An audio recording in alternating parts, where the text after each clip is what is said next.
回事？哎，不好意思啊，小姐。对不起啊。您是田静植小姐吧？小植姐。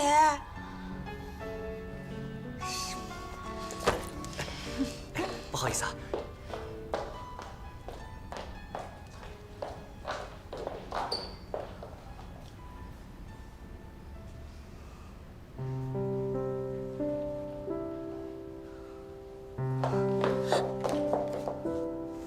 干什么？放开我！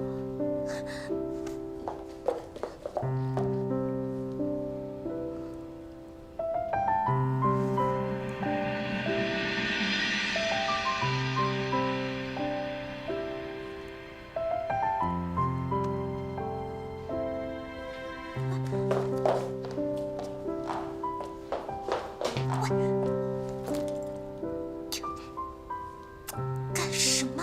很丢人啊！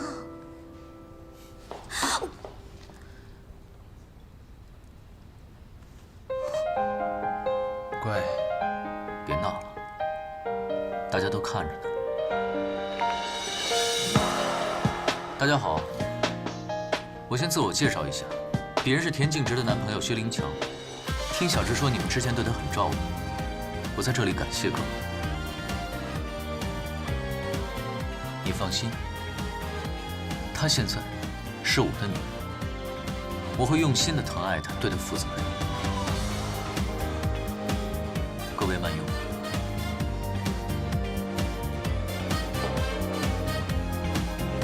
这是个看脸的世界。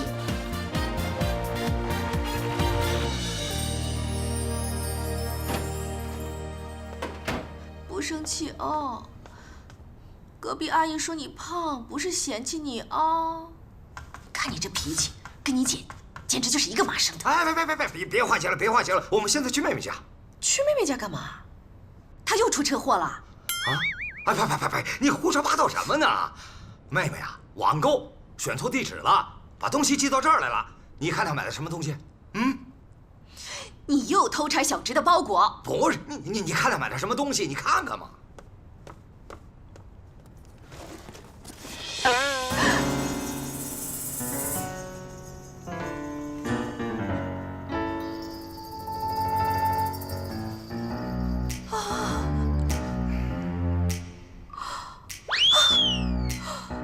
不是你这，哎，你等等我，没穿鞋呢。嘴巴那么臭，给你头大便堵住你的嘴。憋死！喂，伯母啊？什么？避孕套？表兄弟就是那个表兄弟啊？什么？喂，伯母，信号好像不太好，听不清。死定了！得赶紧通知大小哥。我没有大小哥的号码。要是田小姐知道我吃里扒外，肯定会打断我的腿。算了，大不了打断了再去接骨。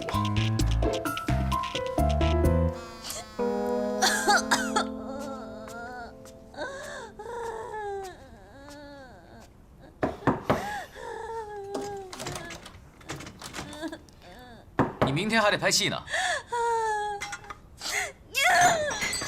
要你管！你有病就吃药，干嘛放弃治疗？偶像剧看多了吧你，老土混蛋！好，我错了，我多管闲事。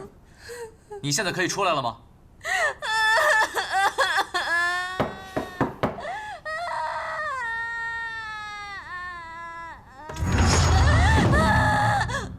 你到底要哭到什么时候？为了一个抛弃你的人，哭死了值得吗？干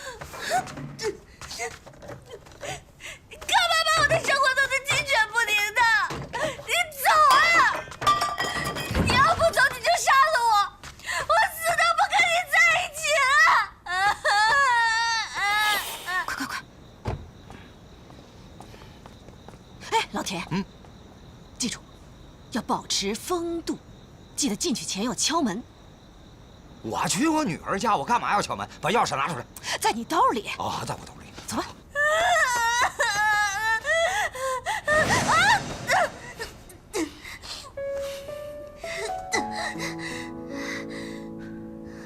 你打够了吗？告诉你，我看够了。跌倒了，爬起来就行了。只会坐在原地哭，怪那块绊倒你的石头，这样一点用都没有。我看你根本就不想爬起来。如果你每次遇到他的朋友都默默离场，也不去任何有他在的地方，那好，那你就永远也别站起来。要是你这么讨厌我，我早就是了。谢谢你这段时间的照顾。如果不想再见到我的话，那就照顾好自己，不要受伤。你们在干什么？爸妈，你们怎么来了？你敢欺负我女儿！我打你！快打！打死你！别打！你欺负我女儿！打！我欺负你！打！我打！我怀孕了！事情反正就是这样了。然后我就怀孕了。我想打掉，他不让我打，于是就是你们看到那样了。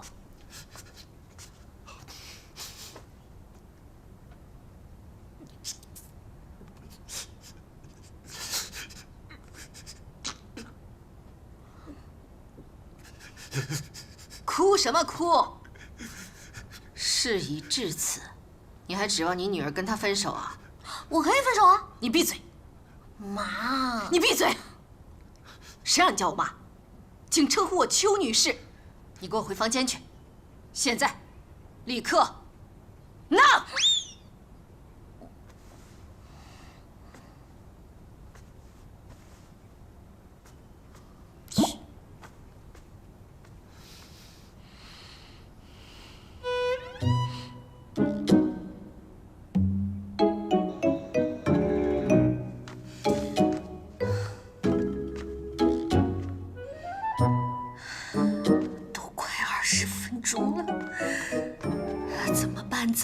怎么办呢？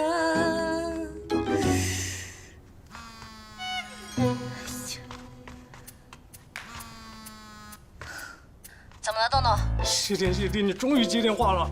我现在都快火烧眉毛了。现在有一件更火烧眉毛的事情，你爸妈已经知道你家住的不是表兄弟了，正赶过去了。我真希望我30分钟以前接到你的电话。我已经被我爸妈逮到了，我被薛妖怪压在沙发上，我也不知道怎么会莫名其妙的说了一句我怀孕了。但是问题是我爸妈在不停的打薛妖怪，我特别害怕薛妖怪一生气把他们的脖子给拧断了。他们现在已经在下面聊了有20分钟了。你确定大乔哥是在跟他们聊天，而不是扭断了他们的脖子？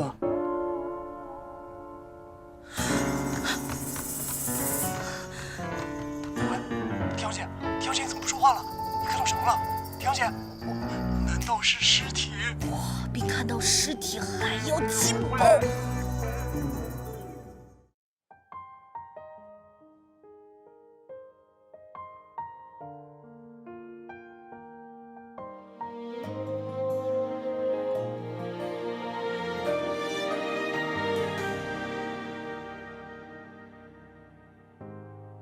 于是坏掉的龙头滴滴答答响了响，床头想你的人哦，不是提醒我已过很久哦，你没开口，你没说跟我走，所谓以后，一眨眼就到头。你没开口，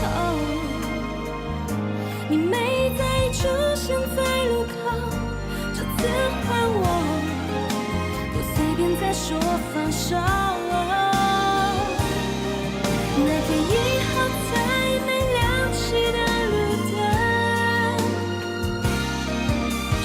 时间不会再有的永恒，我还在等，我会终不问，你会不会不是我一人回来，因我一生。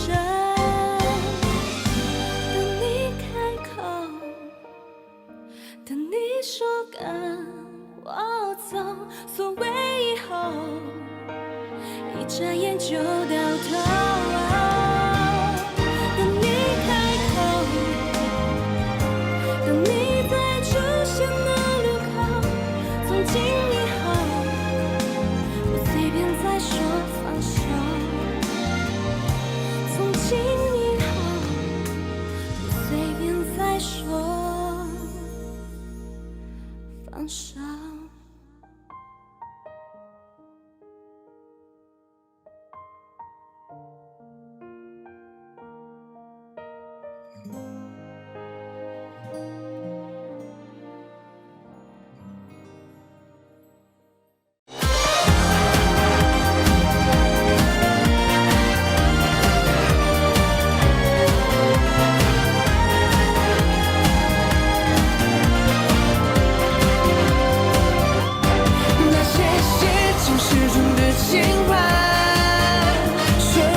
去的天涯，全都不假，是给你问题的回答。你看那窗外樱花重发芽，握住的双手不再放下，再也不怕，因为爱的人是你呀。我懂你和我未来太不同，那是你偶尔尖牙低怕发小脾气，也可爱的让人很不解。而是我就这样毫不经意，一步步让你占据领地，所有美丽结局的童话，有你的地方就是天涯，再也不怕，决定爱的人是你呀。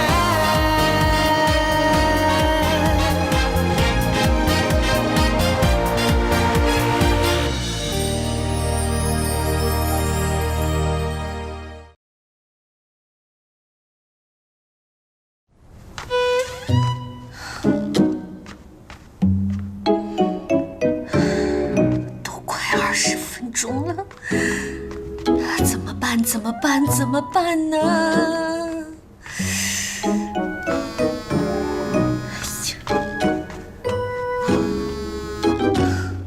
怎么了，豆豆？谢天谢地，你终于接电话了。我现在都快火烧眉毛了。现在有一件更火烧眉毛的事情，你爸妈已经知道你家住的不是表兄弟了，正赶过去了。我真希望我30分钟以前接到你的电话。我已经被我爸妈逮到了，我被薛妖怪压在沙发上，我也不知道怎么会莫名其妙的说了一句我怀孕了。但是问题是我爸妈在不停的打薛妖怪，我特别害怕薛妖怪一生气把他们的脖子给拧断了。他们现在已经在下面聊了有20分钟了。你确定大乔哥是在跟他们聊天，而不是扭断了他们的脖子？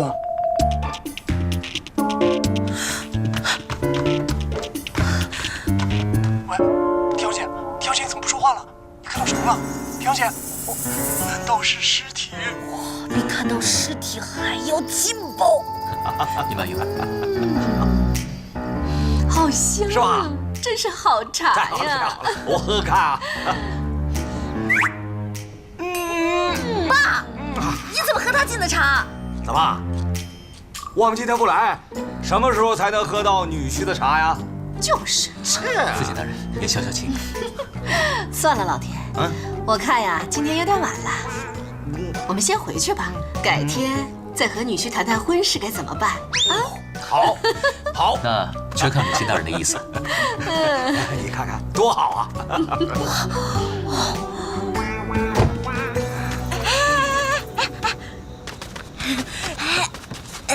妈，邱女士，其实我俩这会儿正闹分手呢。你闭嘴！我们呢，很满意这个女婿。要是你这次再被甩，或者敢动我外孙一根汗毛，我就跟你断绝母女关系。算了算了，当初你怀孕的时候，还不是有一段时间跟我闹着要分手？小两口子的事儿，就让他们自己解决吧。啊，我们走了啊。走了。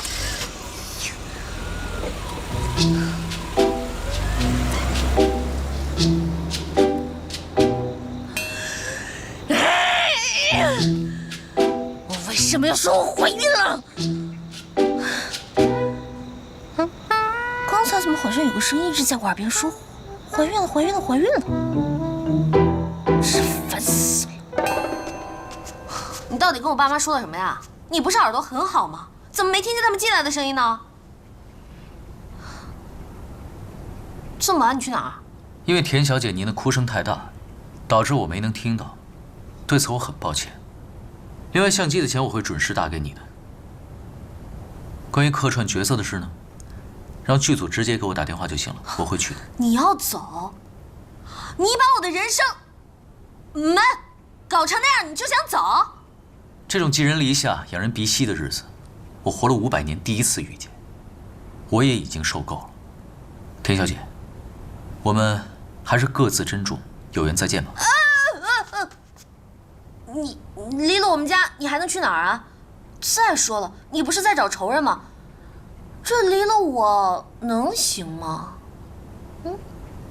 多谢您关心，不过我知道有句话叫“君子不强人所难”，而且我马上就要被全人类通缉了，恐怕会连累田小姐的。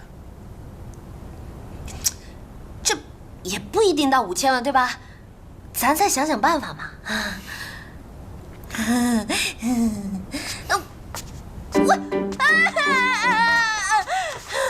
你不了解邱女士啊，她只要一生气就不会让我叫她叫妈了。而且她说断绝母女关系，真的不是说说而已啊！她的脾气跟我外公一模一样的。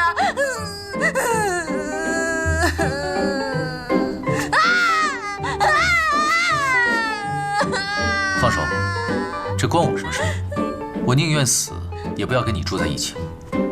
这句话我送还给你。我错了，我错了。我求你跟我住在一起，我求求你好不好？你是真的想让我留下来吗？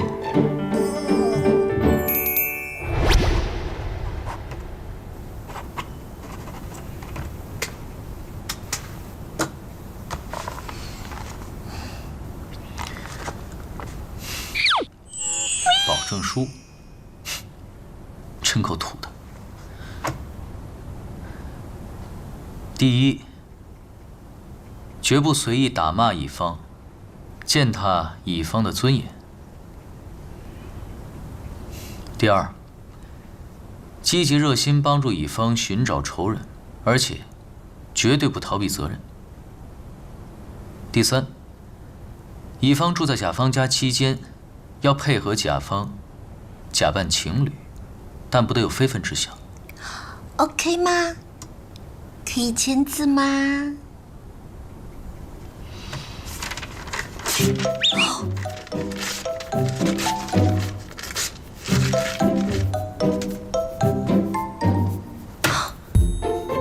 这人真的很小气哎！你都活过几百年了，肚子里应该能装好几艘航空母舰了吧？用不着写保证书，你能做到就好。我睡觉了。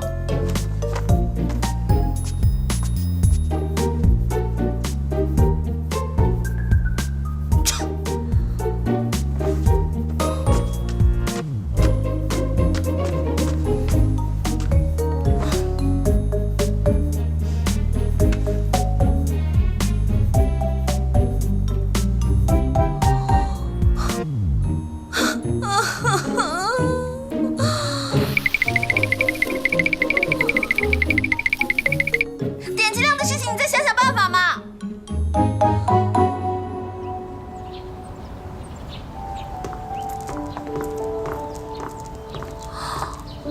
市中心顶层的公寓，你未婚夫也真是够有钱呢。哎，你们这些万恶的资本家！当然了，张家和洪氏的联姻消息一出来，我们两家的股票就像春雨后的小禾苗喝饱了水一样，biu biu biu 的往上涨。请吧。那你还不让我买？无论多么强势的股票，只要你一买，就会跌得很惨。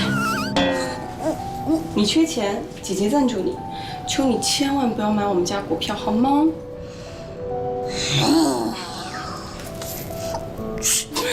好啦。啊，你明星注意个形象啊！怎么就没形象了？你有我看到。请。真是很对不起啊，明明因为我的身体原因耽误了你们现场的拍摄，结果还要田小姐你来看望我。不论怎么样，还是我男朋友失礼的地方，因为他平时要在跆拳道馆教小朋友，所以今天专门拜托我来给您道歉，真是不好意思。你男朋友是跆拳道教练吗？我身体现在还挺弱的，医生经常让我多运动，但是我实在不喜欢健身房那一套。跆拳道听起来也不错啊。他在跆拳道馆主要是教小朋友的，不过也有成人班，是馆长在带。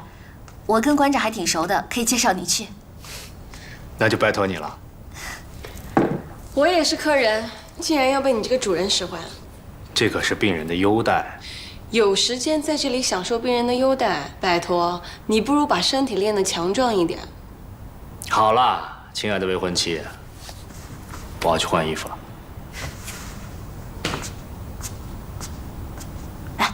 你未婚夫要请我吃饭？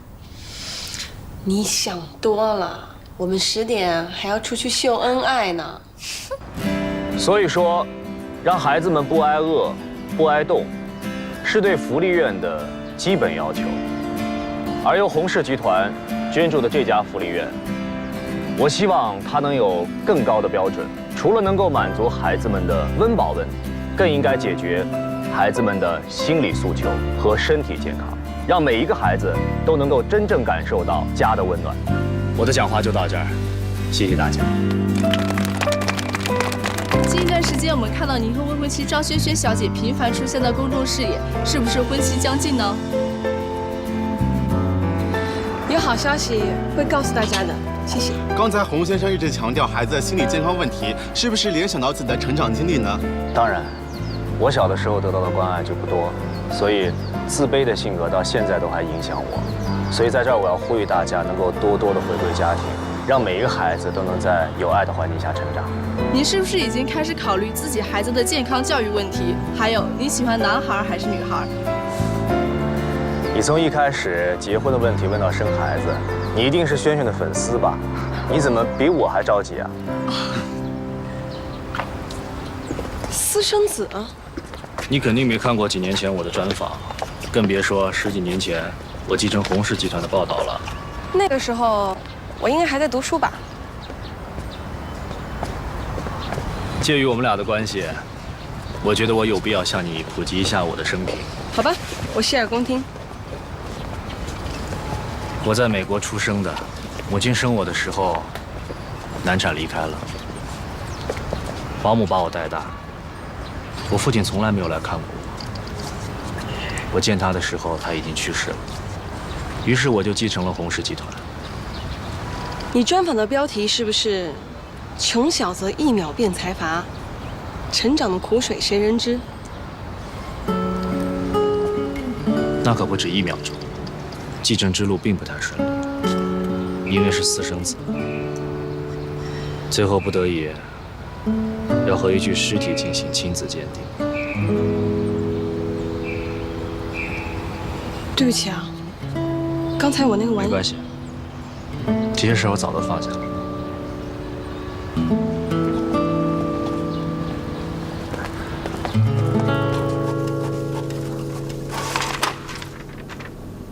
叶老师，这是昨天的实验报告。好，谢谢啊。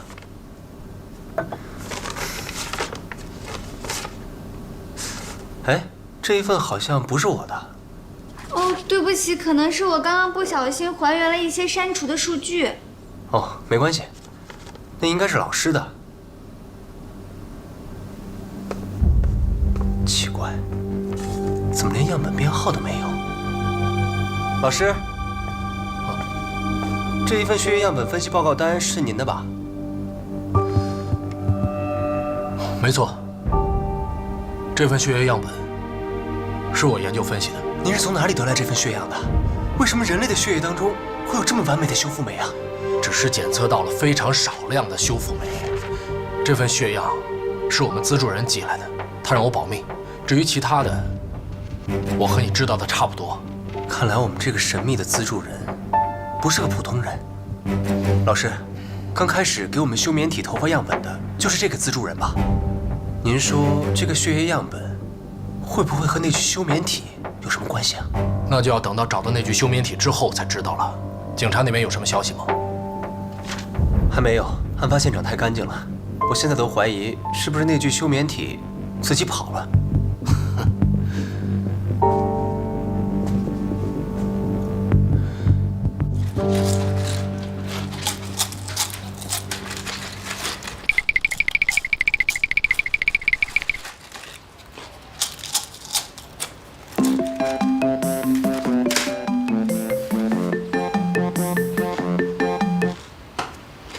晚上好，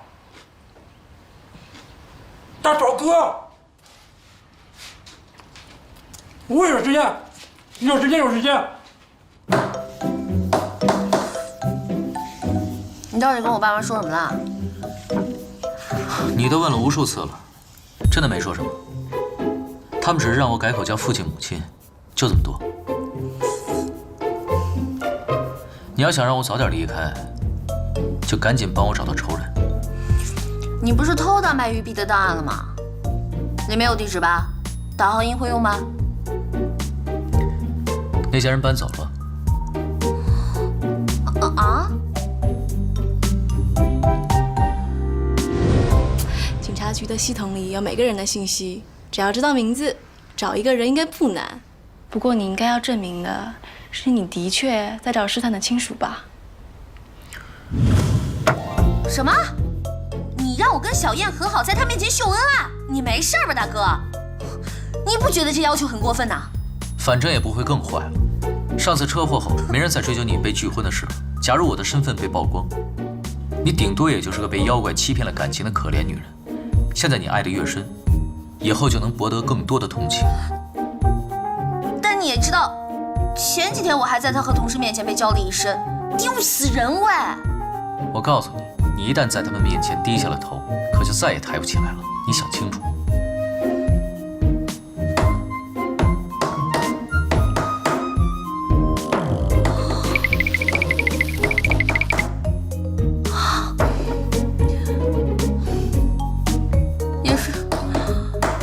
也确实不会更坏了。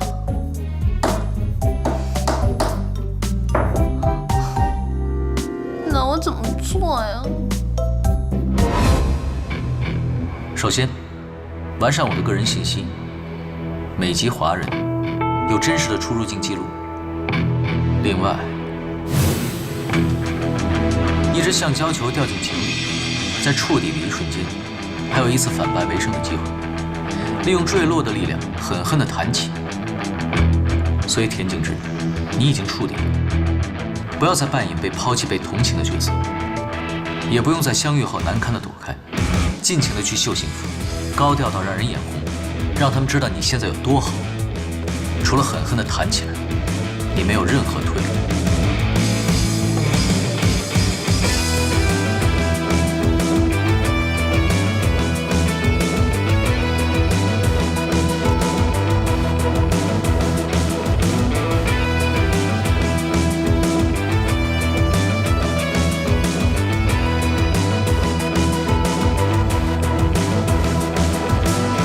动动观察一下警察局系统的网络，找一找入侵网络的办法。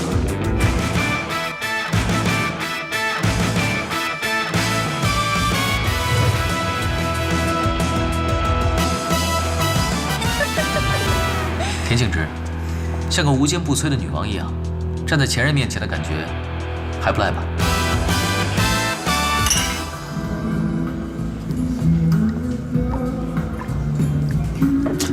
可以了，爽，爽！田小姐，你少喝点儿，小心被狗仔拍到臭表情。没关系，今天姐给你们表演挖鼻孔。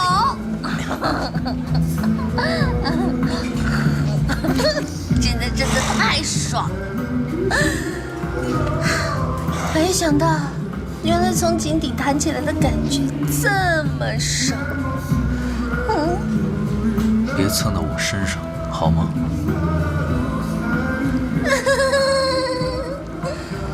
那人家去洗手啦。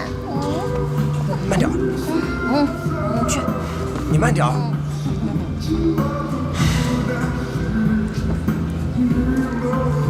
警察局的系统，你能黑进去吗？他们用的是内部网，每个人都有一个身份系统来进行验证，然后还需要密码才能够登录系统。不同级别的警员权限不同，但如果只是需要查询住址的话，不需要很高的权限，只要能拿到身份卡，我就可以登录系统。查询完毕之后，清楚查询案件。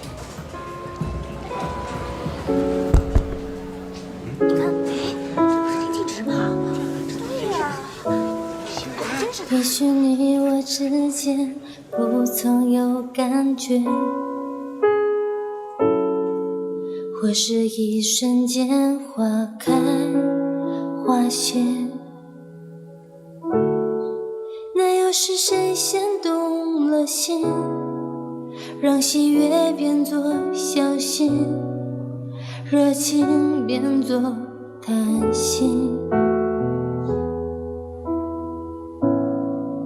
也许你我之间存在过错觉。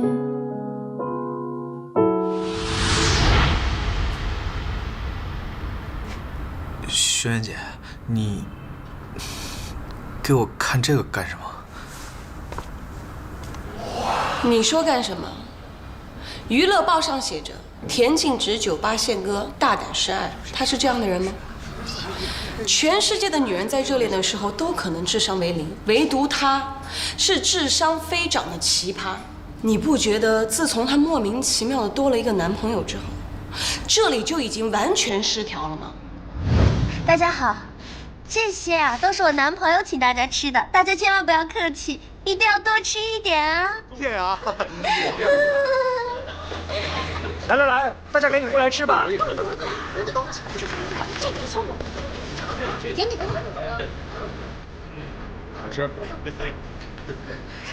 东东西来了。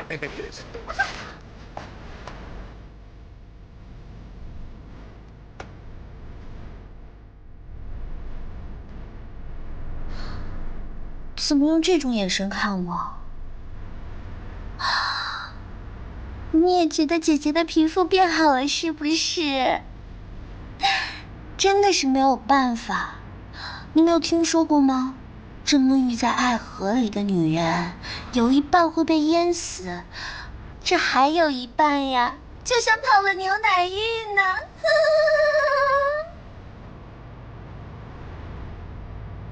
哎呀，好啦，不要再愧疚了，人家都已经原谅你了呢。我们家大乔可是说过的，这过去的一切都是为了造就更好的自己，所以我还得感谢你呢。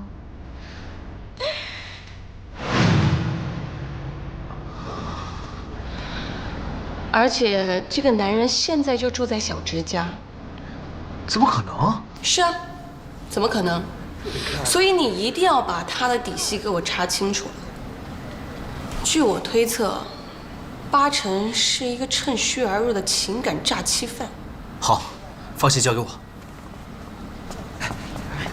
张小姐，我特别喜欢您，我是您的粉丝，能给我签个名吗？只要签名，不要合影吗？那我能否跟您合个影呢？当然。我也去。哎，春姐。哎，张姐。下个我，下个我。真好。跟我。轩辕姐，跟您合个影。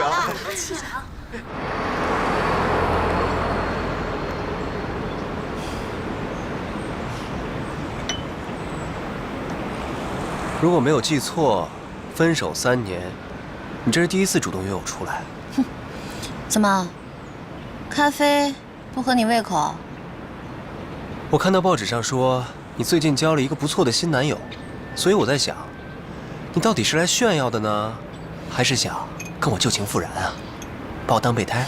这次想请你喝个下午茶，就是想表示一下慰问。上回你们研究中心因为车祸丢了休眠体，我冥思苦想了好久，还是什么都没想起来。听说租借那具休眠体的费用相当之高，结果还是丢了，估计要赔不少钱吧？怎么，你不是在挖井吗？现在又想资助研究事业啦？你知道的，我一向对科学研究什么的不怎么感兴趣。也是，你的倒霉体质还挺反科学的。李教授是你们科学研究中心的负责人吧？这回休眠体丢了，一定非常的郁闷。那他有没有什么临风流泪啊、茶饭不思啊，或者给你们研究中心的资助人打个电话装个可怜什么的？怎么可能？你想多了。不过，希望早日找到休眠体倒是真的。肯定会找到的。田静植，你到底想问我什么呀？你最近是不是见过老师？上回在你们学校拍戏的时候碰见李教授了，但他看起来好憔悴的样子。李教授还担心我上回车祸以后会不会有什么后遗症，说想帮我做个抽血检查。你说什么？我说，李教授想给我做一个抽血检查呀。怎么了？没什么。你是 B 型血吧？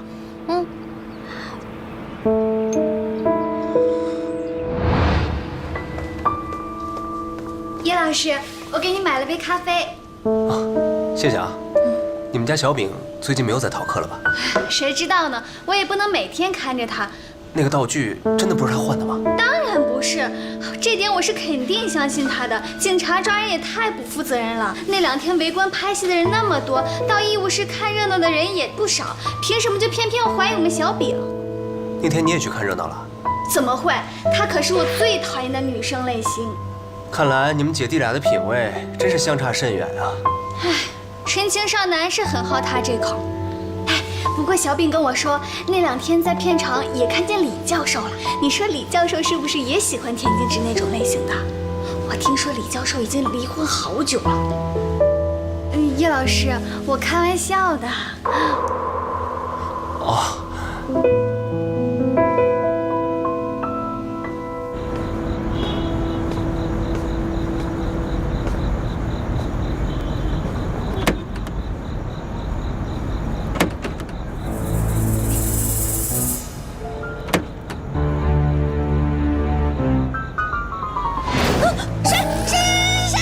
谁？你干嘛呀？吓死我了！上车。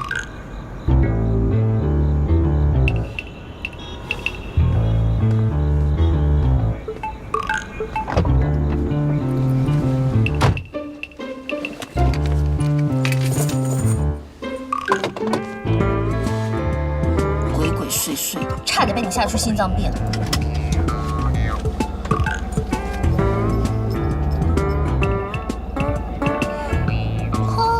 学的还挺快，车联网都会用了，不过还差一点儿就赶上本小姐了。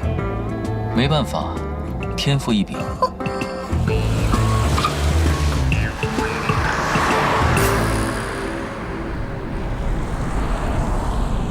您今天没有去跆拳道馆啊？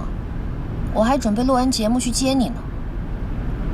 小朋友们明天早上要体检，不宜剧烈运动，所以晚上的课取消了。然后就偷偷钻进了我的车来吓我呀？特意赶过来接你的，不说声谢谢吗？你来接我就不能提前打个电话告诉我啊？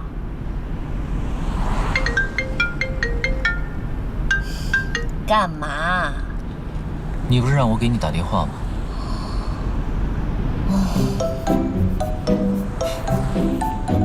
对了，和第6人的约会开心吗？你简直就是代表月亮来消灭我的！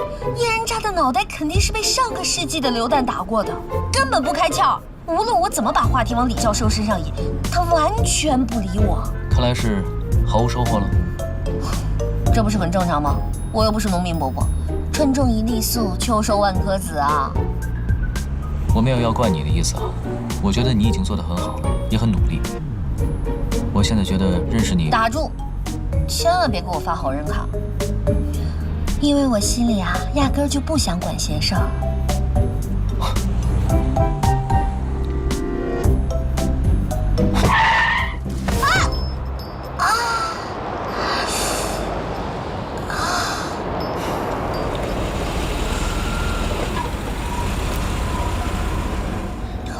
我看一下，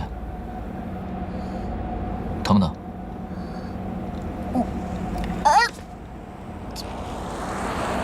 不需要特殊治疗。我想上次治疗你手掌的时候，留在你身体里的舌尖血，应该还有用。Oh my god！ 我身体里竟然还流着你的血。So， 不要随便让别人接触你的血液，否则被别有用心的人利用，可是会很麻烦的。想要拿到我的血，应该没有那么简单吧？体检的时候就需要抽血啊。有你在，我基本上与体检无关。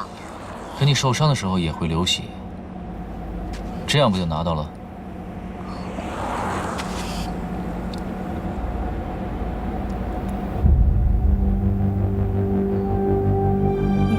你这是什么表情啊？上次李教授说要给你体检，是不是？可我拒绝了。第二天你就受伤了。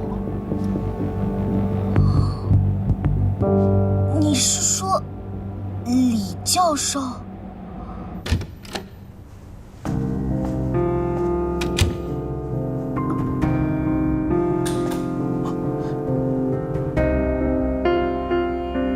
怎么这么晚还不走啊？灯也不开。因为我知道，老师每天晚上都会来这里检查一遍。实验室不能喝酒，你早点回去吧。老师，划伤田径直手掌的那个道具，是不是你换的？那份匿名的血样，是不是就是田径直的？能给我倒杯酒吗？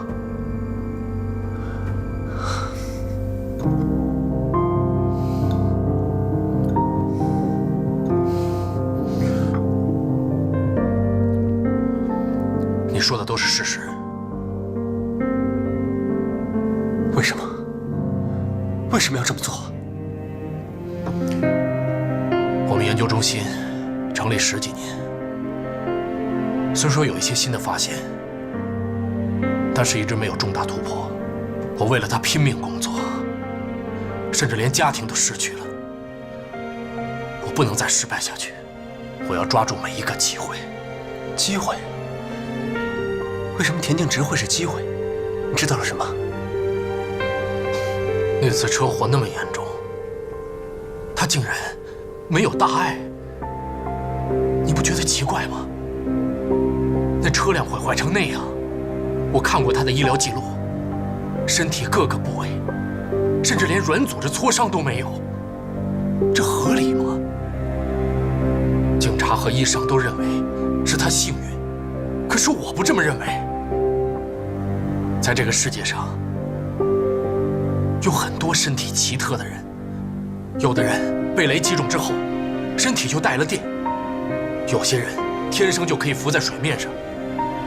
所以我猜想，田径直的身体一定有奇特之处，而实验结果恰恰证明了我的猜想。可惜检测到的完美修复酶太微量，就算把田径直全身的血液都抽干，也无法进行有效的提取和研究。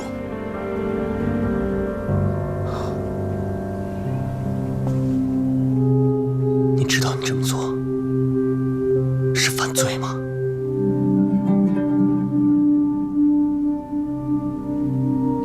我知道，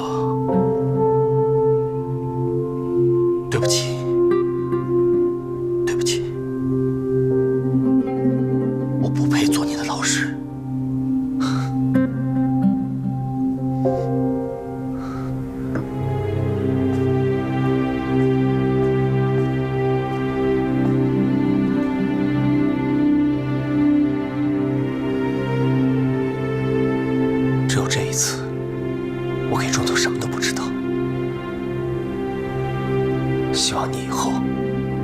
不要再伤害别人了。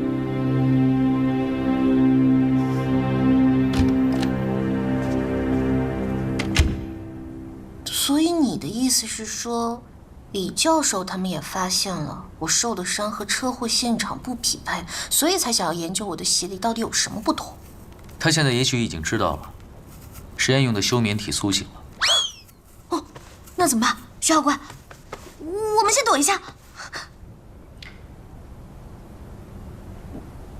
啊？只要你不到处乱说，没有人会知道我是那具休眠体。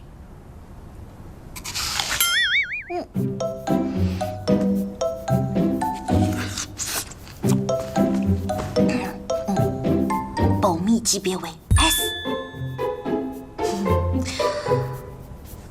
幸亏我那条沾满血的裙子莫名其妙的不见了，否则那裙子上都是血，我身上一个伤口都没有，肯定会被他们拿去当做外星人研究的。并不是莫名其妙不见了，是被我拿走了。啊，果然姜还是老的辣呀！这100岁的人还是斗不过1000岁的妖啊！不过你还是离李教授远一点。虽然他不是我的仇人，但是我估计我的仇人应该认识他。我已经查过了，那家研究中心启动了很多年，而且各种花费都不菲，背后一定有很强大的资助人。这视频点击量的问题还不知道怎么办呢？这又出来一个什么资主人？真的是霉运重重，危机四伏啊！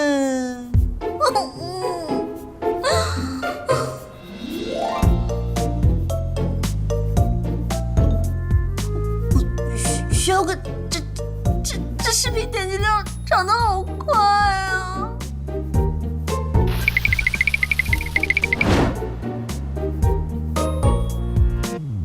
记住，如果你以后在外面遇到了什么奇怪的人或事，一定要及时告诉我。怎么感觉都在说你自己啊？田径直。好，那我就没有隐私了。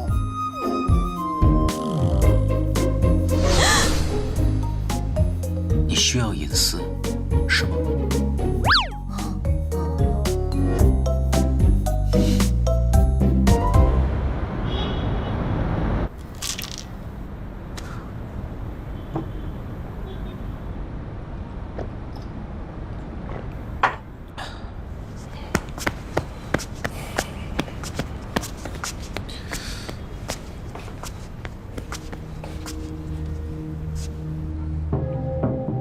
医学院、牛排店、森林公园、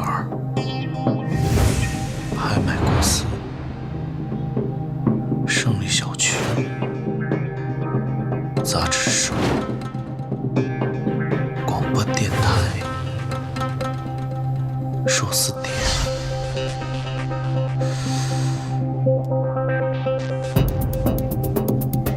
拍卖公司。原来真的是个开私人博物馆的。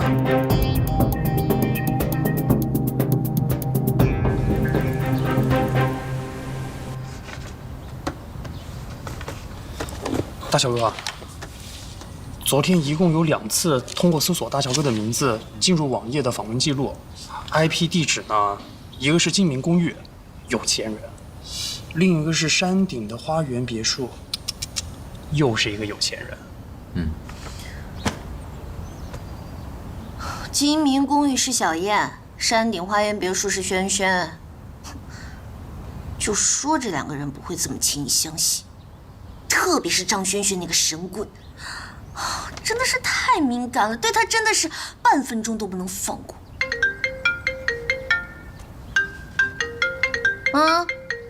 这家伙跑得简直比曹操还快。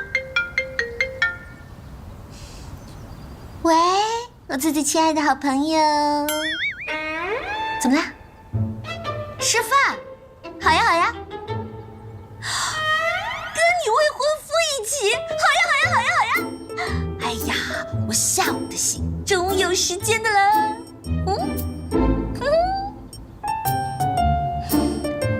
换衣服呢？我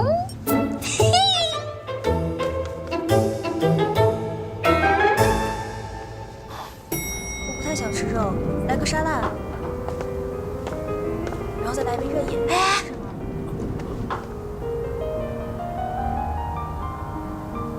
扣子还没扣好。你不觉得你这样殷勤的有点过头了吗？慈善家的世界你不懂，这是英雄惜英雄。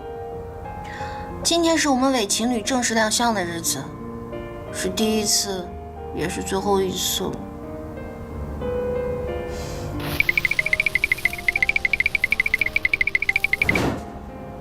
别想那件事了。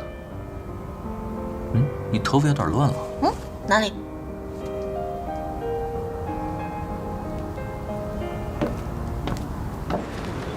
这边请。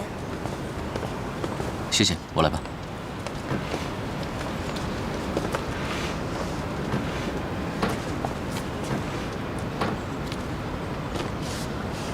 轩轩，洪先生，介绍一下，这是我男朋友薛林强。你好，我是洪世光，轩轩的未婚夫。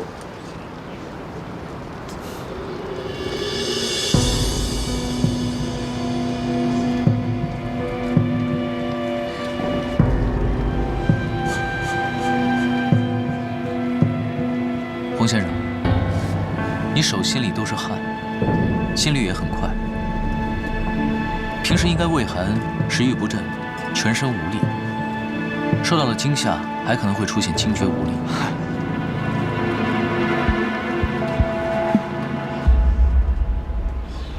营养不良加缺乏运动，跟我前几天接收了一个小朋友，症状差不多。托天阿姐的福，我刚刚报了跆拳道馆的成人班，所以以后我们会经常见面。太好了，如果有需要的话，可以随时找我。打扰一下。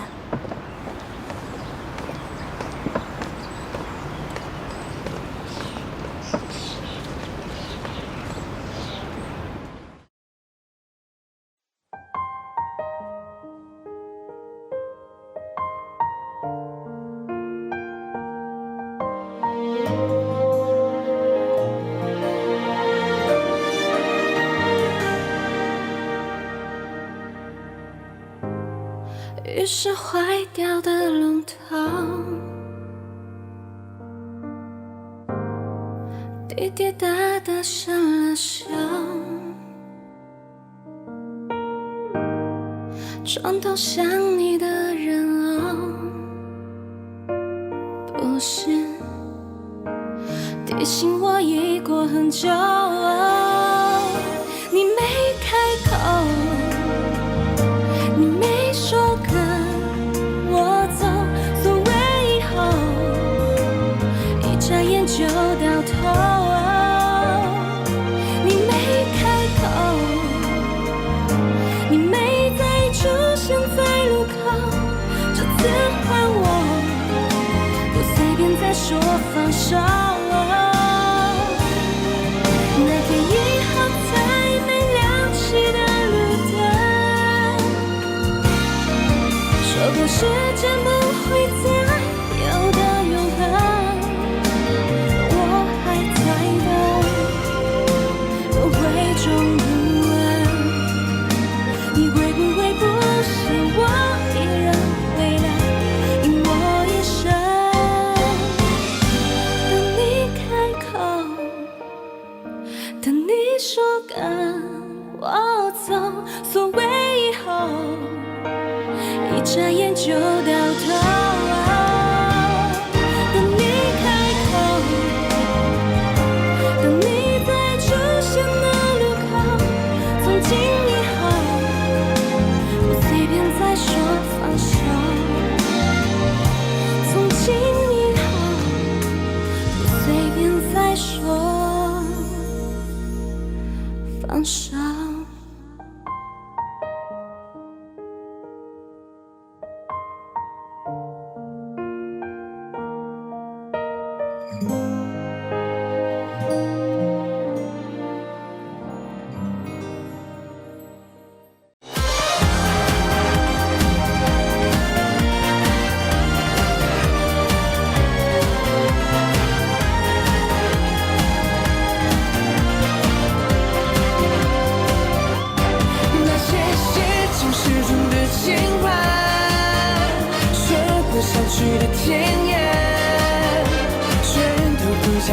是给你问题的回答。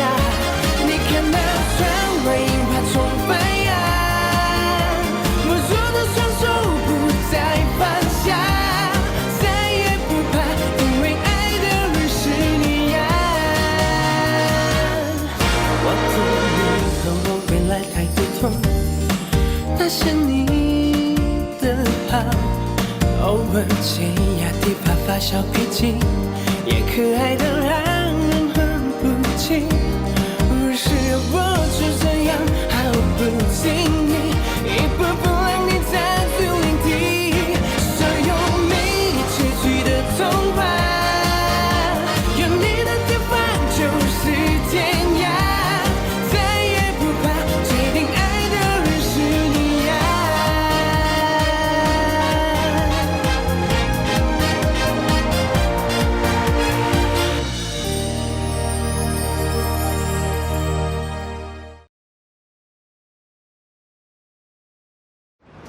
托田小姐的福，我刚刚报了跆拳道馆的成人班，所以以后我们会经常见面。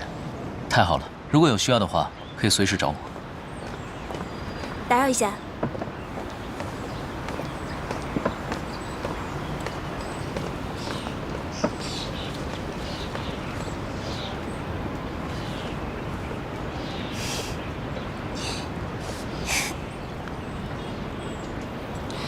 听说薛先生一直住在小直家，薛先生在国内没有房子吗？暂时还没有。我知道城中湖的湖心岛在建晚清风格的别墅，我想等开盘了以后在那里买一套。所以现在呢，暂时先做小直的房客。我听说住在一起啊，最能培养感情。要不，搬来我家住，或者我搬去你家。算了吧，洪先生。薛先生，你说的湖心岛大宅可是块风水宝地啊，全岛只有3套房子，真有眼光。他不是真有眼光，他是真能吹。湖心岛大宅，哼，需要怪这个无法把时间变现的穷鬼，知道那个多少钱呢？2个亿耶！不过薛先生最有眼光的还是选择了田小姐，她可是养了一个挖井队在非洲挖井。我做的慈善都是在镜头前，田小姐是默默在背后，所以田小姐是我最欣赏的那种慈善家。你竟然知道？当然，好事也会出门。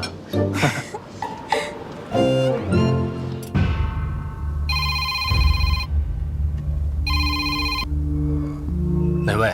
李教授，您好，老板让我来接你。知道了。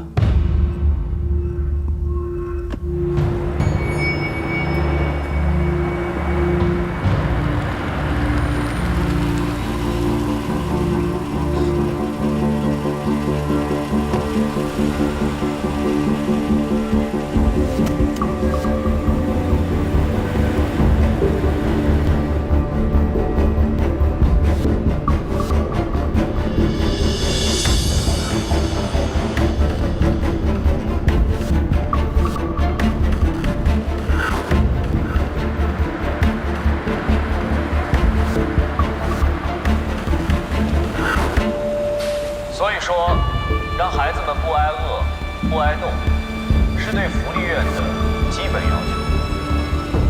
吴先生您好，近一段时间我们看到你和文文清张轩轩小姐频繁出现在公众视野，是不是婚期将近呢？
你还真是张轩轩的脑残粉啊！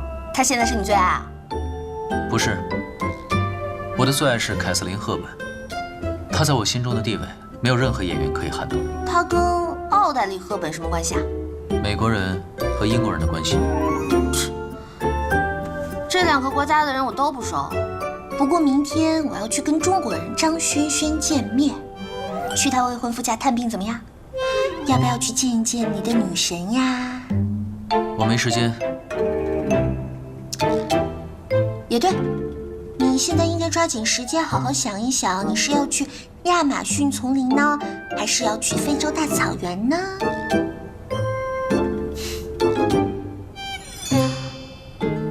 不过，在你去深山老林之前，请搞定我妈。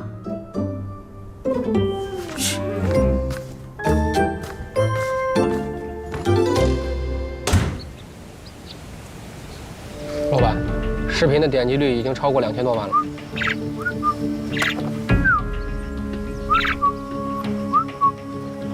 你好，房经理。对，你把他的联系方式给我之后，你的佣金会立刻到账。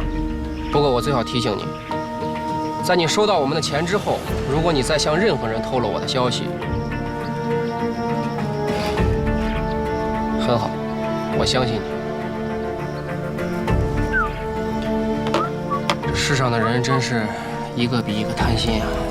为钱贪心的人，就算有命赚，也没命花呀。老板，加上了。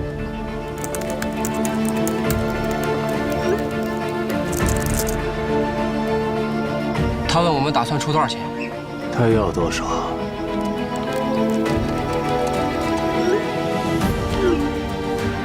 ？500万。给他。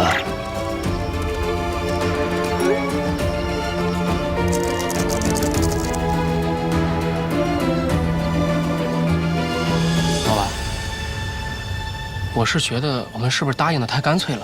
他会觉得有讨价还价的余地啊。等。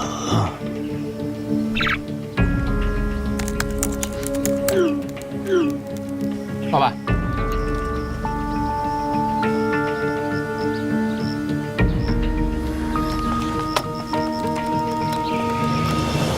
他说当然有。如果怪物把咱们杀了，他会惹祸上身。问他们到底卖不卖？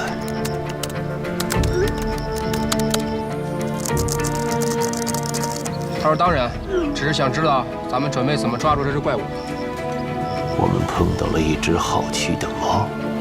好奇过了头啊！如果他怕惹祸上身，就不应该问这么多问题，倒是像是在拖延时间。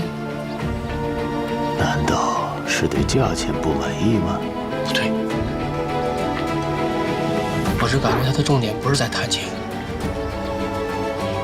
难道他没有清晰版的视频？那他为什么要指定买家，而且还拖延时间？除非……糟了，他在定位。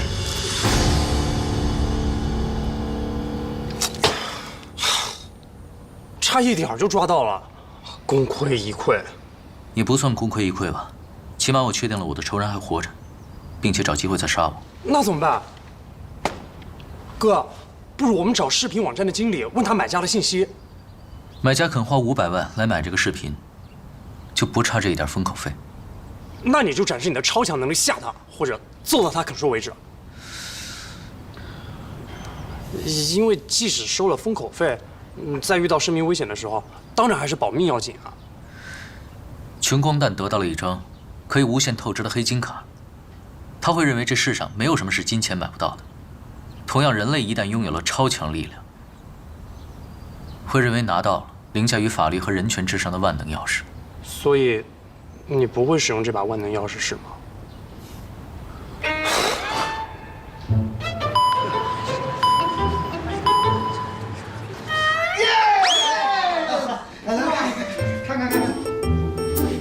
哇，太厉害了！不得了，可以。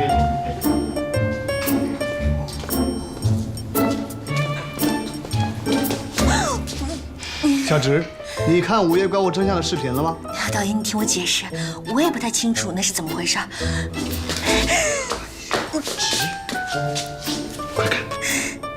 导演，我先不看了，我还有事儿，我先。哥哥，哥哥，怎么回事？哥哥，哥哥，你在哪里？妹妹，你等着我，妹妹，妹妹，我马上就来了。哥哥，你要小心啊！啊，妹妹，我找的你好辛苦啊。哥哥，妹妹，我终于见到你了。妹妹。有没有被惊到？我们的电视宣传太成功了，现在我们的剧已经上了话题榜了。我已经看到收视率冠军的宝座在朝我招手了。这怎么会变成这个呢？这明明是我们家的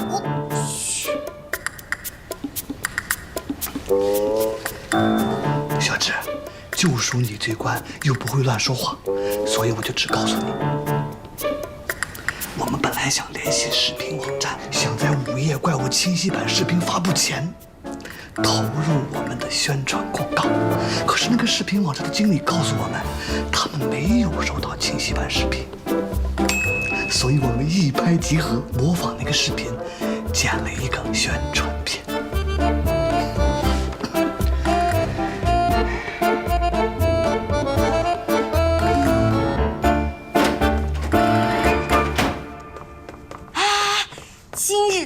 今日头条，哎，你不用再去什么深山老林了，因为根本就没有什么清晰版视频呢。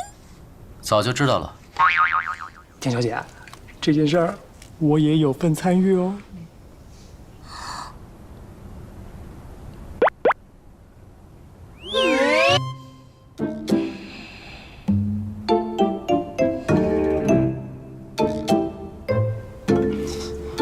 田小姐，您先消消气儿。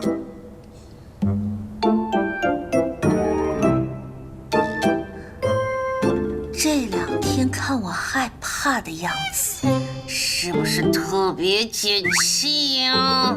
不是，是大乔哥不让我告诉你啊。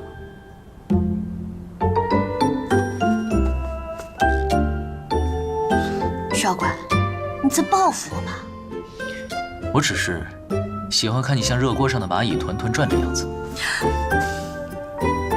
那这2天你看得够开心了吧？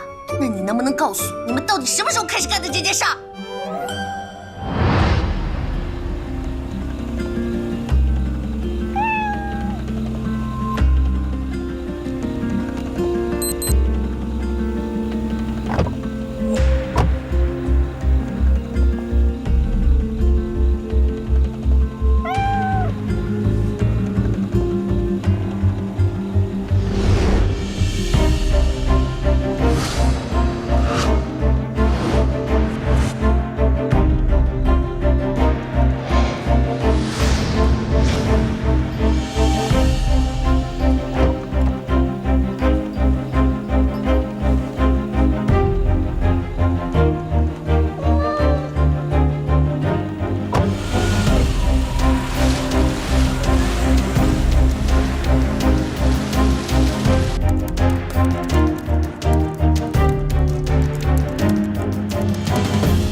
东东，我是薛灵桥，有时间帮个忙吗？我有时间，有时间。虽然没能确定位置，但起码证明了那个人不希望我暴露在公众视野中，而且他财力强大，随时等待捕捉我的机会。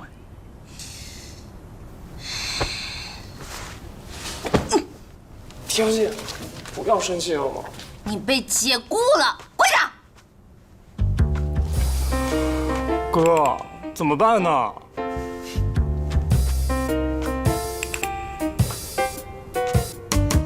干嘛惹他生气呢？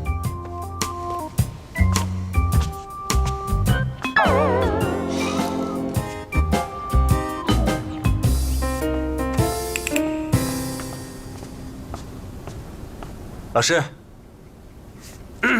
什么东西啊？学术研讨会的邀请函。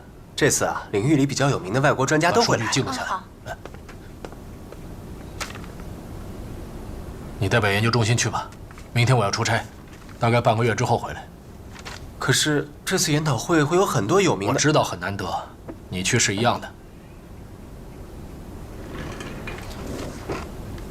老师，昨天下午的教学研讨会你没有参加，是不是身体不舒服啊？我去了趟医院，不过没什么大碍。哦，好吧。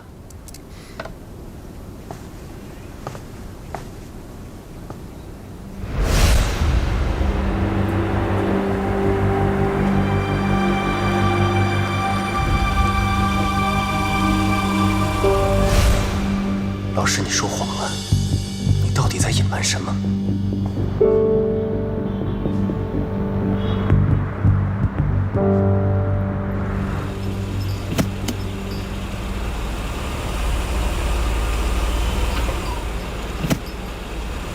我要下车。等我把车停好。等你停好，戏都要杀青了。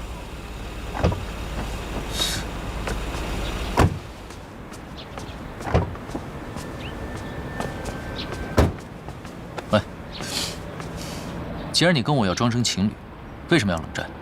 大哥，你到底有没有谈过恋爱啊？情侣之间当然要吵架冷战啊。没谈过。白活了。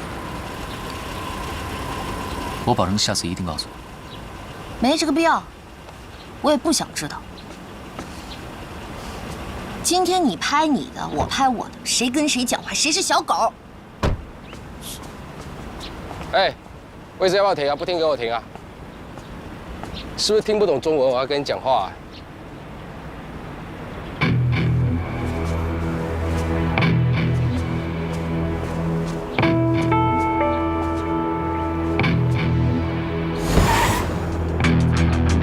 功夫还行吧？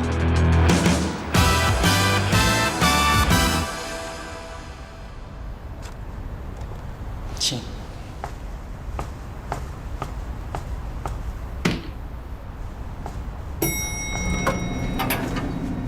上行。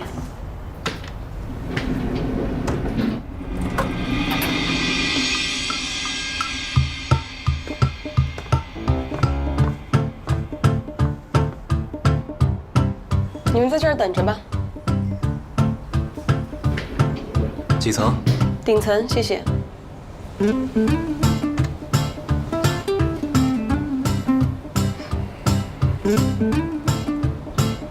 叶先生来这里做什么？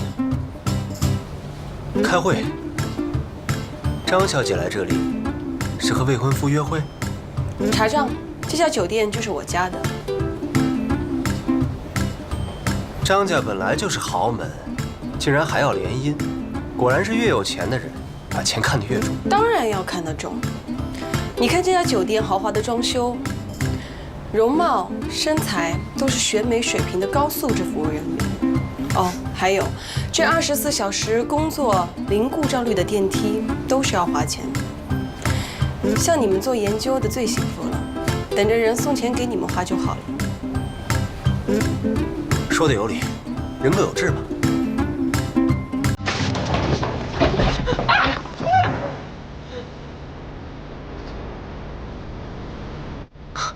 这就是你们的零故障电梯啊！这个电梯，笑什么呀？我在笑，命运真是奇妙。城市那么大，我和你两个没有什么交集的人，竟然困在同一个电梯里。没错，都是我出门没看黄历。扭到脚了，快把高跟鞋脱掉。开什么玩笑？女人脱掉高跟鞋就好比战士扔掉了武器。我还以为你的武器是钱呢。在你心里，大概田径直个性恶劣，而我爱钱如命。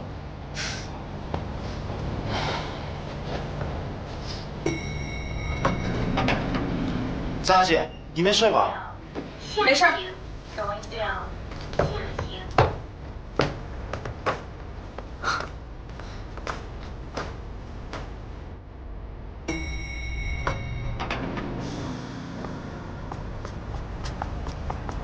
哎，叶琛，师哥，哎呦，你什么时候从美国回来的？昨天啊，陪斯蒂文教授一起回来的，不过明天一早就要回去了。哎，李教授没有一起来吗？哦，他出差去了。哦，你们最近怎么样？有没有什么新的研究啊？新的研究倒是有，但是说来话长，哎，不提了。你们做的那个人体冷藏技术有什么新进展吗？哎，原地踏步走。要是人体冷藏技术能像电脑待机一样就好了，在极低的温度下保持细胞的活性，需要的时候按一下按钮，随时都能重启。你这个比喻有意思，不过按钮也很关键。按钮啊，其实就是反作用力，就好像被晒干的海带，在水里泡一泡，膨胀起来，就像复活了一样。当然了，海带是个很不恰当的例子，因为它不是真的活过来。如果是保持细胞活性的冷冻人，温度就是那个按钮，只要有适宜的温度，它就可以完全复活过来。如果你觉得“复活”这个词不准确，我们也可以说是苏醒，因为它从来就没有死去。细胞活性、复活，从来就没有死去。叶琛，叶琛，哦。师哥，不好意思，我突然想起一件事情，想去打个电话。没事，你去忙，一会儿啊，我们会场见。好。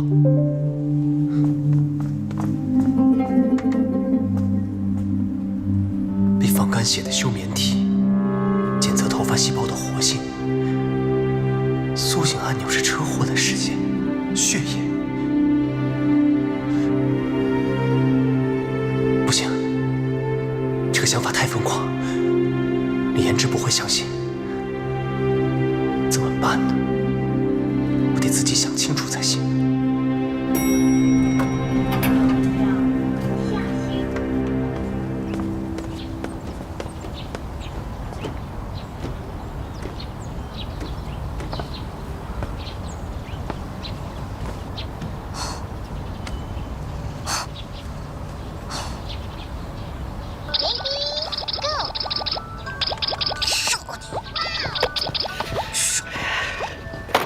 小芝，我跟你商量个事儿啊。说。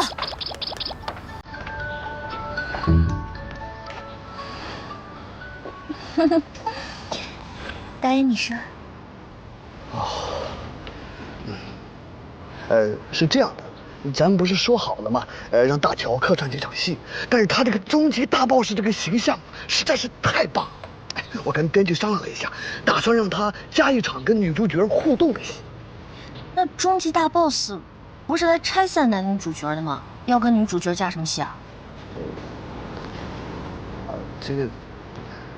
这个终极大 boss， 这个邪恶的对待女主角，就是看起来吧，像亲热，其实不是亲热。吻戏？哎呀，其实呢，对，这是演戏。你是一个敬业的女演员啊，为了咱们电视剧的播出的精彩，一定会非常愿意的，对不对？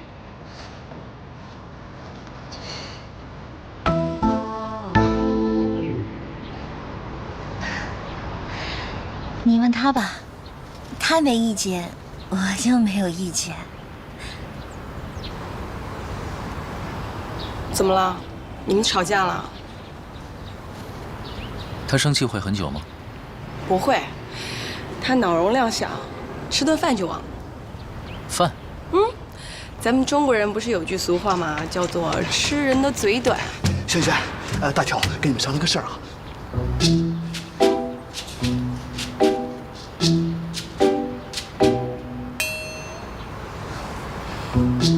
就算薛妖怪答应了，轩轩也肯定不答应。我自己了解他。好 ，OK。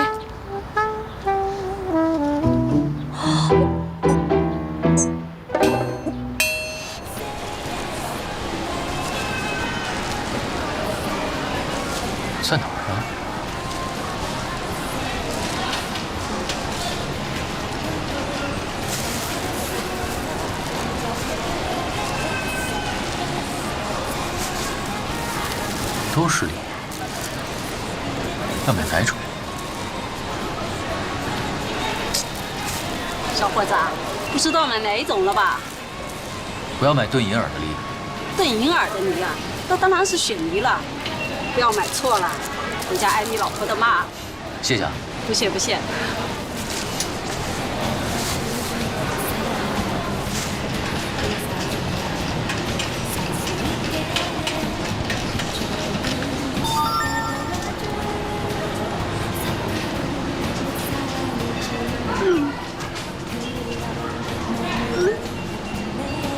还想跑？偷我老婆子的钱？你爸妈没教你做人的道理吗？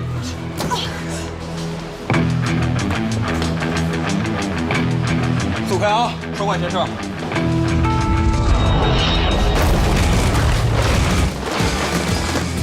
那边好像打起来了，我过去看看。大哥，求你放了我，我再也不偷了，真的。对待老人要客气，因为你也有老的时候。我知道，我再也不敢了。怎么回事？怎么回事？怎么回事？这人抓到我老婆婆，还打人！快报警！快报警！这边有人在打架！救命！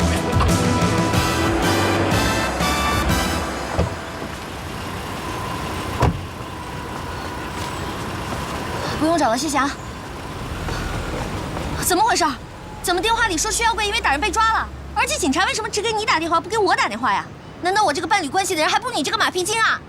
田小姐，你一下子问我这么多问题，要我回答哪一个？都要。大乔哥应该是怕给你添麻烦，所以才让他们打给我。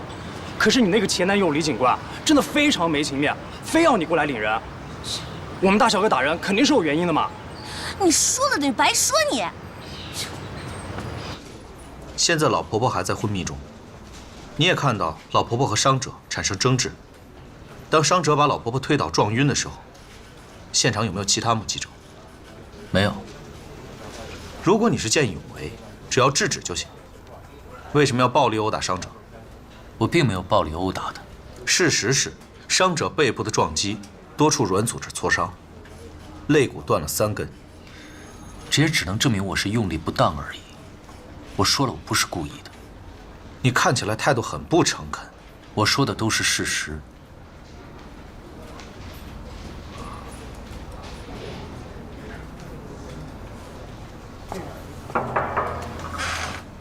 小严哥，先出来一下。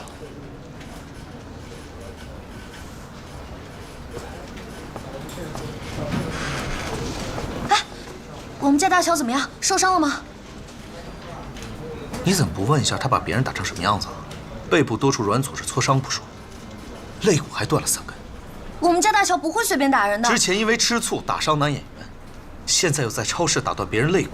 田径之，你是不是有一天鼻青脸肿躺在医院你才甘心？如果是因为我离开了你，而让你遭遇到不幸，我真的死都会不甘心。我觉得你的逻辑真的很奇怪，我不认为这中间存在什么因果关系啊。他根本配不上你。可是我爱他，怎么办呢？在你看来完全配不上我的他，还有点暴力倾向。我闹脾气的时候，他甚至宁愿拆了我的门都不愿意哄我一下。可我就是爱他，我爱一个人就是这样，只要他不离开我，我就不会离开他。你简直……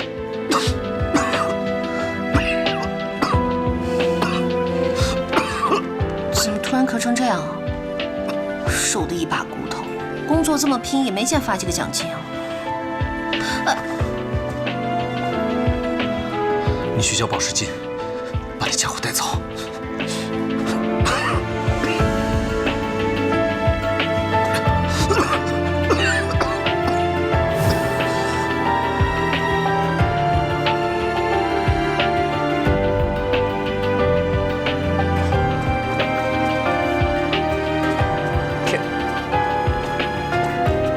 大乔哥，表姐她怎么了？行了，没事，你不用管。冯助理，啊，去片场把车给我开过来。哦。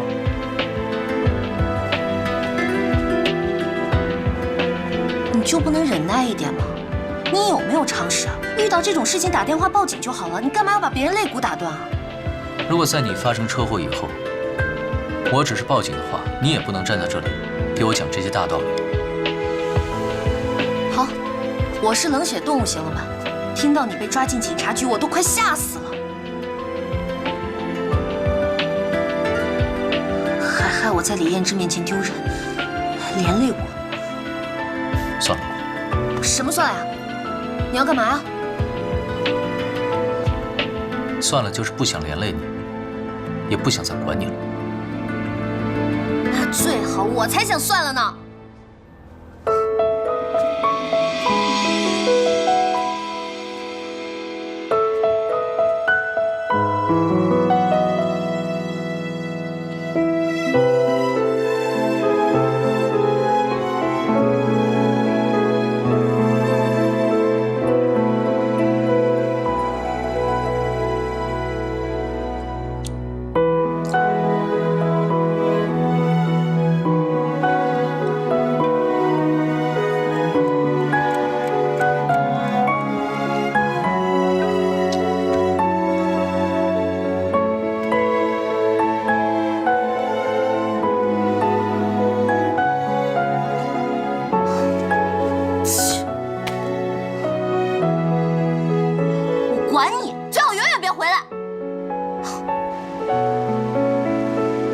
不要怪我这么多天没有来看你。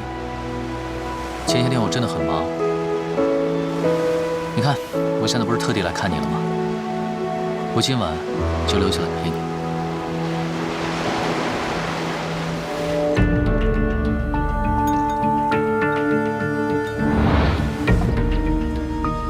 这是那只怪物的血液。我和你见面，又把这么重要的东西交给你，没有什么想问的吗？你想让我做什么？当初我选择资助教授做研究，不只是看中了教授的能力，最重要的是一个慈父的爱女之心。我们一直是各取所需，这一次当然也是。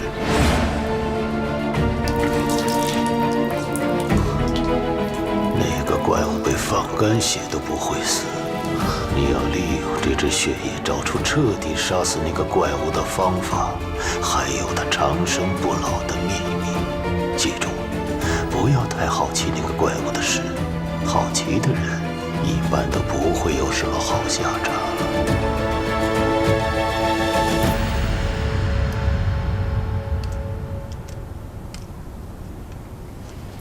田小姐，咖啡来了。烫！田小姐，你今天怎么一直心不在焉的？你跟大乔哥还没和好？不许提他。那他今天跟张小姐拍吻戏，你看着不是更生气啊？今天？今天拍摄内容不是已经给你了吗？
你捣什么乱呢？你是导演，我是导演啊！你是导演了不起啊？剧本说改就改啊？让我男朋友跟我闺蜜接吻，还能不能一起好好玩耍了？我不管，不能是真亲，给我借位，否则我砸烂你机器！陈天志，你吃错药了！对不起，导演，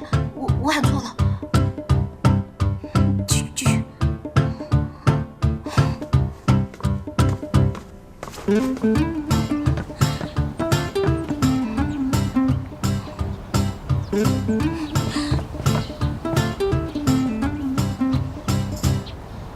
追出来干嘛呀？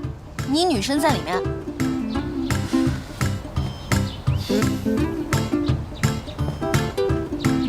周末带妹妹回家吃午饭。站住！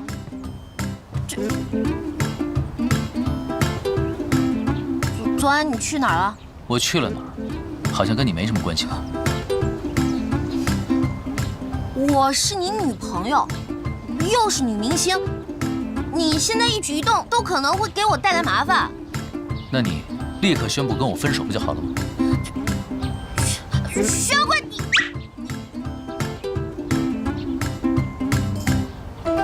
违心给我借位，借位！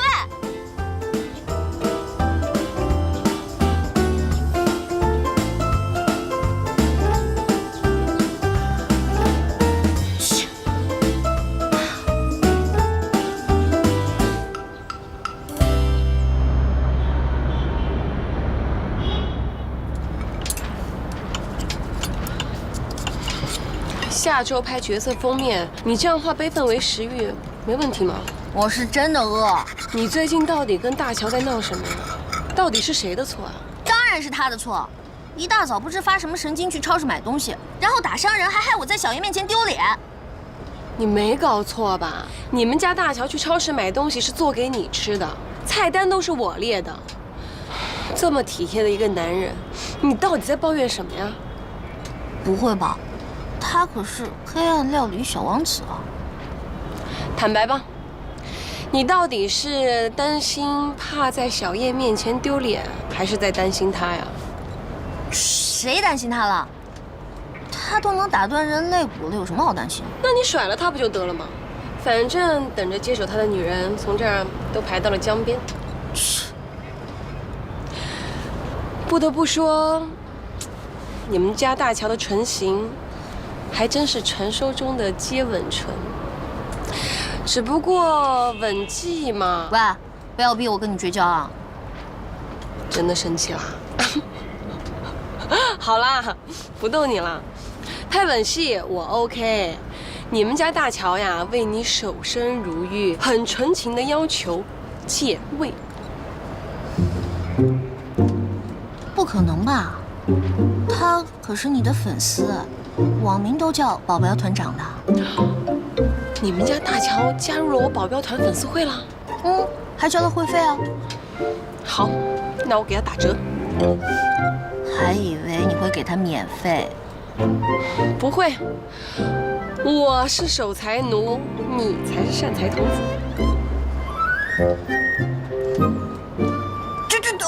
这肉去哪儿了？哎呦，天哪，我会肥死的！要不要考虑去我家喝点红酒压压惊呢？好主意！哎，这儿，旁边这位小姐买单。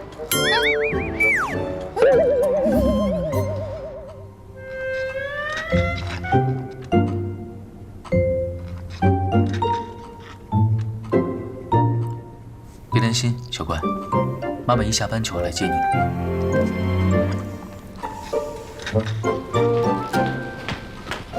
妈妈，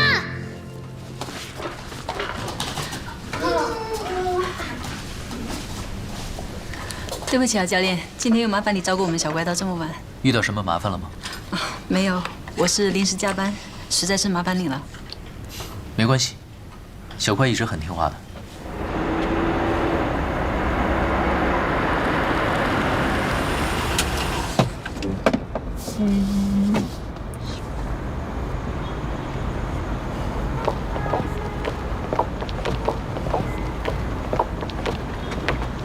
啊，对了，我们母子给你添了不少的麻烦，实在是不好意思。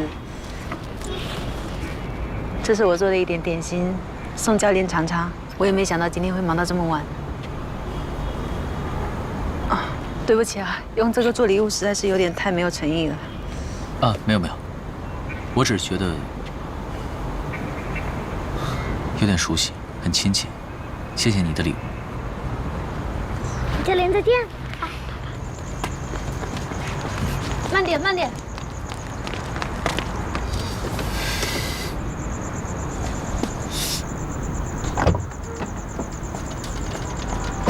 哥，你怎么在这里？那个女人是谁？你那么生气干什么？你说我为什么生气？你都已经有我和田小姐了，为什么还要到处勾三搭四？你胡说什么呢？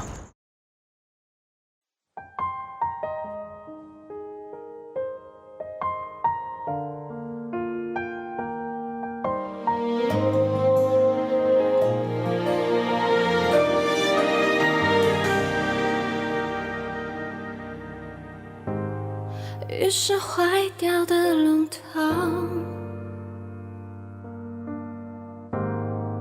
滴滴答答生了锈，床头想你的人不是